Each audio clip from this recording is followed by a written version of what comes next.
नमस्कार मित्रांनो, आजही आपण कष्टाने कमावलेला पैसा सुरक्षित ठेवण्यासाठी बँक मुदत ठेवीवर म्हणजेच एफ-डीवर अवलंबून असतो. पण आजच्या महागाईच्या काळात एफ-डीचे व्याजदर तितकेसे फायदेशीर राहिलेले नाहीत. म्हणूनच आज आपण अशा काही सरकारी योजनांची माहिती घेणार आहोत ज्या केवळ सुरक्षितच नाही तर एफ-डीपेक्षा जास्त परतावा देखील देतात. त्या अगोदर अशाच महत्त्वाच्या माहितीसाठी आपल्या चॅनलला सबस्क्राईब करून ठेवा.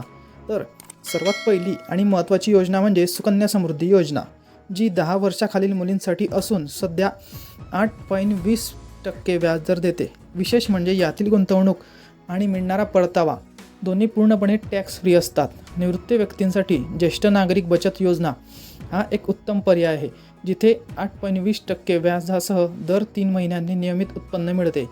दुसरीकडे ज्यांना अधिक सुरक्षितता हवी आहे त्यांच्यासाठी RBI floating rate saving bonds हा एक स्मार्ट पर्याय ठरतो, ज्याचा व्याजदर साधारणतः 8.05% असून यात गुंतवणुकीची कोणतीही कमाल मर्यादा नाही.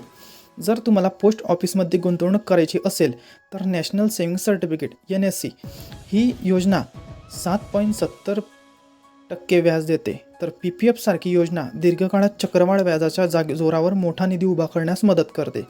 अगदी सोप्या गुंतवणुकीसाठी किसान विकास पत्र देखील उपलब्ध आहे, जिथे तुमचे पैसे ठराविक काळात थेट दुप्पट होतात. अशा प्रकारे फसव्या जाहिरातींना बळी न पडता या सरकारी योजना निवडून तुम्ही तुमचा आर्थिक भविष्य सुरक्षित करू शकता. ही माहिती आवडली असल्यास व्हिडिओला लाईक करा आणि अधिक माहितीसाठी आपल्या चॅनलला सबस्क्राईब करून ठेवा. धन्यवाद.